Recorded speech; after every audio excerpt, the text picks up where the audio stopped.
Hey everybody, welcome back to the channel. My name is Michelle and we have the Adventure Dog Feenie here, and on today's video, we're staying at our first KOA. So Campground of America, or KOAs, are an American staple. They were started around 1960 when travel was just a little bit slower and was more about the journey than the destination. The founder actually noticed an overabundance of station wagons and RVs overnighting on the side of the road, and he really wanted to provide a safe place for people to stay where they could leave their belongings. And the KOA campground community is still going strong to this day. So there are actually three types of KOAs. There's the KOA Journey, which is kind of the quintessential KOA to me, and that is the one that you will find on the side of highways. You will find an abundance of these on the side of Route 66, and these are places that you can stay overnight. They've got nice amenities, but it's just more of a family campground. Then you have the KOA Holiday, I believe. I just looked this up, y'all. 1 second. You have the KOA Holiday, which has more amenities and is a great base camp if you're gonna stay in some place and explore.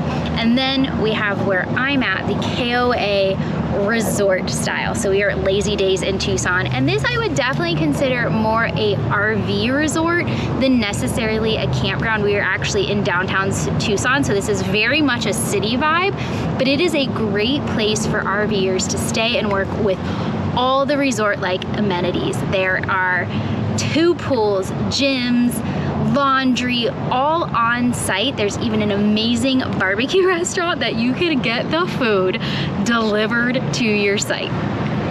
Yes, we did that. And it was actually pretty good barbecue. So these resort styles have absolutely every amenity you could think of, and you can just stay here, or you can also use it as a base camp. So I'm gonna show you around this crazy resort. I've never stayed in something like this, and there are so many different styles and ways to camp here, and it's been super fun to walk around and not only see the different setups and like camp spots, but then to see how different people do this RV life. It's super fun, so let's go on a quick tour.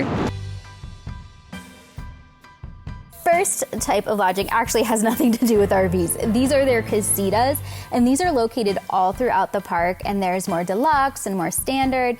There are more private, and then ones that are located right next to the amenities like the pool house. First type of RV lodging is actually just these gravel pads, which would be great for overnight or a large motorhome. As you're walking throughout the park, you will immediately notice these large structures. These are their power parasols, and these are actually solar panels that create so much shade for these spots underneath. You have some more standard spots with trees or luxe end caps. These are just your standard old RV pads with a little bit more privacy from the bushes. Now there are so many dog amenities here, from several canine parks that are open to all dogs to these really cool canine sites that have their own dog park attached, or the entire site itself is located within a fence so your dog can be off leash all day long. These are actually the tent sites, and these are located right next to the pool house, so they have all of the bathhouse amenities. These are actually pretty luxe tent sites, if I do say myself. If I do say so myself. There we go. These are their 2-story sites that have fire pits, they have dining areas, they have a 2nd-story viewing platform, they even have a TV, and some of them also have their own canine camp spot. These large patio sites are pretty sparse throughout the park, but they are really something unique and special, with dining area, fire pit, and a lot of southwestern touches at this one, including the saguaro spine roof. And this is just the patio. There's still a full RV site, so you have so much space and privacy here. And then right next door is actually another one of those 2-story sites, but this one does not have a dog park. I always like to play this game of what camp spot would I stay at? 513, 10 out of 10, the site I would stay at. We just came up on 512's little patio to take in the view, and she's a stunner. So my parents are gonna get 512 or 1512. I'm gonna get 1513 if I ever come back. I did notice something, that this 2 stories that have the canine have regular steps, unlike this one that doesn't have the little canine camp spot, which had a spiral staircase, and I don't think Feemy's ever been up one, but he did a good job. Good job, Boo. These are a KOA signature patio site, which are located all throughout the park. As you're walking around, you can check out all the sites yourself and daydream about which one you would stay in next.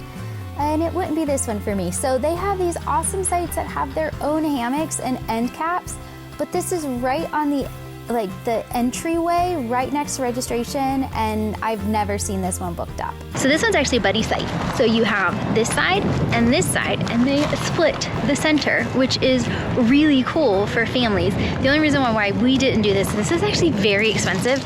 It was cheaper to get our 2 separate sites for 7 days versus getting the buddy site, but this would be great if you were doing a group camping, like just a special occasion versus just like an actual living in your camper for 7 days.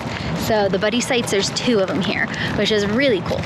Now last but certainly not least, we have our camp spots. And I'll be honest, I'm a little bit biased, but I think our camp spots are the best because we have this amazing grassy area and the shade of a tree. So as you can see, I've totally moved in, and I moved our table so that I could work outside, I can work inside. We have so much shade from this amazing tree, although I'm seriously gonna be finding pieces of this tree in the teardrop for like a year to come. But this site, honestly, I think is the best. It actually still feels like camping because I have grass and Fien can lay in the grass and it's not just gravel. And it's been extra nice because a lot of my tent is on the grass. So it's a little more cushier. I actually was able to stake things in, where had I been on a tile or a concrete pad, definitely couldn't have happened. So my dad did a great job of picking the sites. However, I did take their site. We flip-flopped because this one has the tree and theirs doesn't. I'll show you around theirs in a second just to give you the vibe. But yeah, theirs doesn't have this tree and ours does. So it's been very nice, and since they have an AC unit and they don't need to live pretty much in the out of doors, it's worked out perfectly. So 10 out of 10 spot here. Let's take a peek at all of the amenities this KOA has, which starts at your registration. This area was stunning. I hung out here quite a bit in the morning, and we even had a wind down Friday night event here, which was super fun. This looks much better in the morning. See?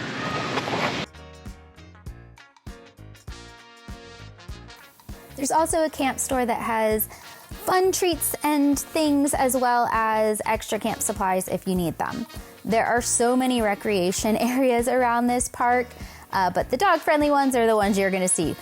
There's so much seating and pickleball courts, and there's so many games that I am so bad at that are kind of all just situated throughout the park.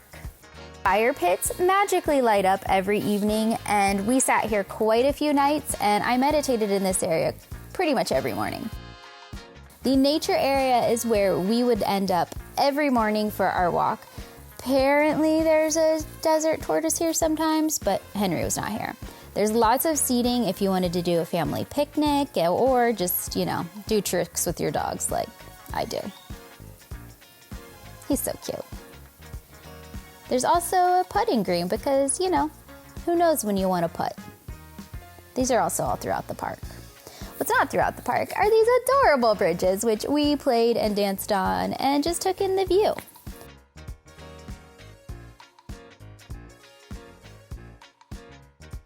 That view is actually this pond, but it's behind a fence and dogs aren't allowed in because there are actually ducks in here and you can feed them if you so desire. There's also horseshoes, which nope, I am not picking that up. I do not need my dog to catch that. Then you have the RC track. I so wish I had an RC truck to take on the track. And this tiny little thing is their library. I love this. This is a leave a book, take a book kind of library, and it's even got a little reading nook. Come on. I mean, what a great place to sit down and read the Amish Christmas Joy. Apparently Fiends is over it. But seriously, the view from this way is amazing. It's mountains. There's an Airstream dealer right ahead because we are in the city again. But you've got mountain views, good books. I wonder if they deliver wine. Didn't work. My snaps must be broken. All right. Oh, it's Hope Springs, Ohio. I'm from Ohio, if y'all didn't know. So I grew up with the Amish, like not with the Amish, but around the Amish. I'm from a tiny, itty bitty little Ohio town, so this is actually gonna come back to camp. For me to read, I'll bring it back though, because I don't have a book to leave. As you can see, this KOA has absolutely every amenity you could ask for. And although I don't consider this camping, I personally wouldn't count me staying at a large KOA resort again, because there are several reasons that I think these parks are great and shouldn't be counted out. One, if you need a place to stop and pull over for the night, have power, water, dump your tanks, do some laundry, have good internet service, this is a great location for you. If you need a solid place to work for a week where you know you're gonna have good internet, you know you're gonna have power, all of that fun stuff, great place to stay.